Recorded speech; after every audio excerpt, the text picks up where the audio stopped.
happens if you have like warfare dreams? Because I've had some warfare dreams, and you'd have that really, really powerful. And this is another dream element that's dark, weird, and difficult is warfare dreams. And you'd seen a principality that God had actually been speaking to you about. Do you want to share that dream, or? Yeah. I just want to take a step. I will share that dream, but I'll take a step back. Two types of warfare dreams. One is a dream that actually involves you doing warfare. We'll come on to those in a minute, and that's typically where we talk about things like sleep paralysis, demonic attack. That's a whole different. Like, we'll talk about that. That's dark, weird, and difficult as well. But this was a dark, weird, and difficult dream where I was being shown, I was witnessing a thing, and God was showing me something because He wanted me to understand. I still don't fully know why He wanted me to understand, but I know what the dream means, and or what I think it means. And it was quite dark, weird, and difficult. I was in a city, and I was wandering around. It was quite a nice sort of a European city, but everybody was fighting. And they were fighting over their stuff. They were fighting over homes, over cars. Just everybody was fighting the whole time. And there was... I've spoken before about the dream element of the Property Brothers, which is a TV show on home renovation, a pair of twins, and they go and renovate old homes for people. And one of them was in it. One of the Property Brothers was in this dream, and I went up to him, and I was looking for a way out. I was actually looking for a way. I was looking for a door which would take me out of this city because everybody was fighting over stuff. So, and I asked him, and he said, there is no door. There is no way out of this. And I was like, oh, and it kind of left me not really knowing where to go. So I then was walking outside of the city bounds, and I could see the city behind me, but I went up a long path up onto the top of a cliff. And on top of this cliff was an enormous tree, like absolutely enormous. And there was a gate, a wooden fence in front of this tree, but there was a gate. I think maybe it was an iron, actually it was an iron fence, quite a long time ago. But it was open, so I went through this gate, and I went round to the back of the tree, and I could see that there was a small door in this tree. And I was like, okay, that's like a bit weird. So, and I was with some other people who, in this dream, but I don't remember who they were. I just remember they were my companions that I was walking with. So we're on this cliff top with this tree, and I went in and around the back of this tree into this small door, and inside of this tree was what I can only describe as an enormous man who was probably about 60 feet tall, and had kind of bronzed skin, and I was like looking up at him because there wasn't much space in this tree. He was dressed in a tunic like a Greek or a Roman would be.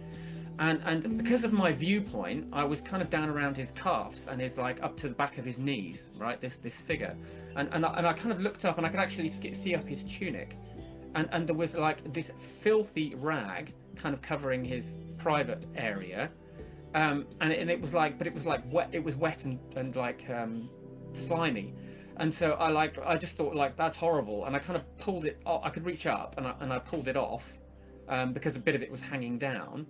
And it revealed a mouth with red lipstick, and it was kind of talking, and it had white teeth, right? So it was like a made up mouth, and that was all it was instead of in his private area, right? And that's where the dream ended. And I tell you, that was a dark, weird, and difficult dream. Did you wake up with a headache?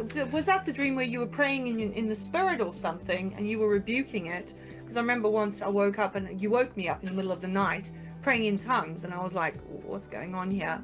But yeah, I mean, you were obviously doing warfare, and God was revealing something. I think God was showing me in that. I mean, this is how I interpreted it, because I'm talking about it, and it is quite a weird dream. So I do owe at least what I felt it meant.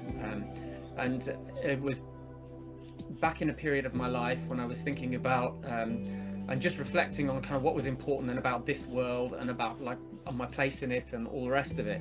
And I think it's a fight over property, and that is the way that people compete and war in this life and this world over possessions. Especially in the West. Especially in the West. It's about material possessions, about having stuff, about houses, about cars. These are typically the things that people elevate in importance in our society.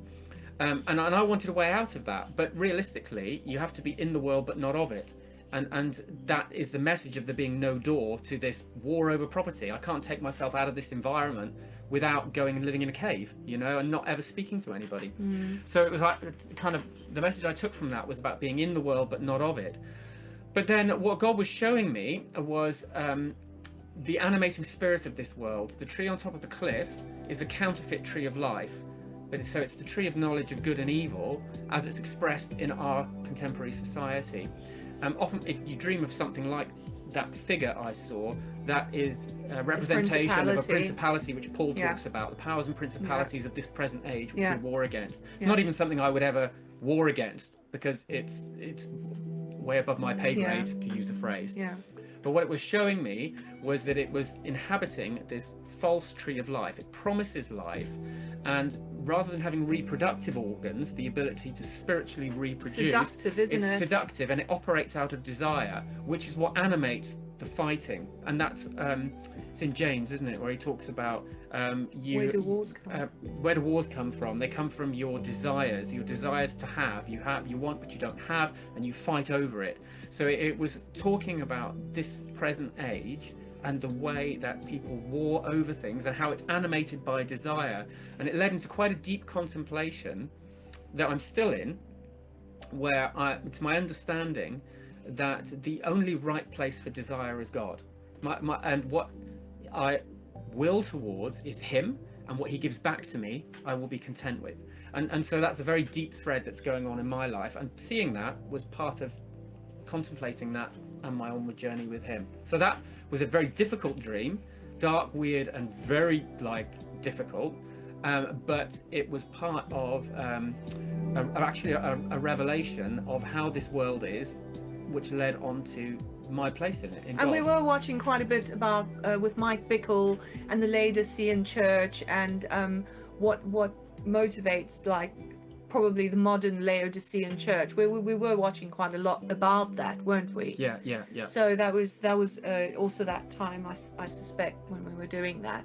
Goes on to the other aspect of spiritual warfare, which isn't where something's being revealed, but it's where you're actually doing spiritual warfare. And that is that I was in a dream. I came across what I knew was a demonic principality that was trying to get me to submit to it. I had a sleep paralysis in the dream, where I couldn't speak, and I could barely move. But in my mind, in the dream, I was saying, "You've got no authority over me in the name of Jesus," and I was trying to get this to come out of my mouth in the dream. And then I kind of in the dream, it's weird. It's a bit like it's in your mind and it wants to burst out of your mouth towards this thing that's come against you.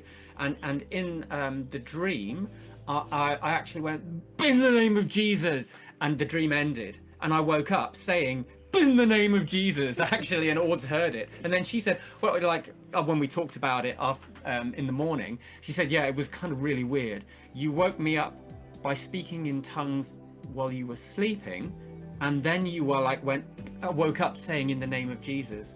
So while I'd been struggling in the dream to get words out of my mouth, but I was thinking in the name of Jesus, my lips were speaking in tongues while I was asleep. And then I woke up when the two came together, and I actually said in the name of Jesus in the dream, and I said it actually in real life.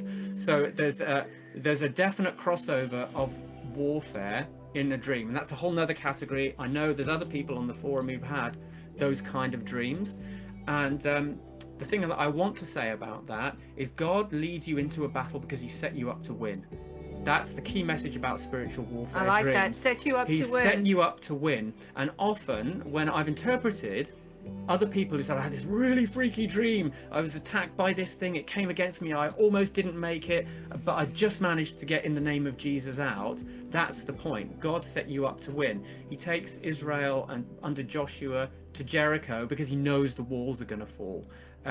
Israel gets lay siege by Assyria. I think it's under Hezekiah, 80,000 troops.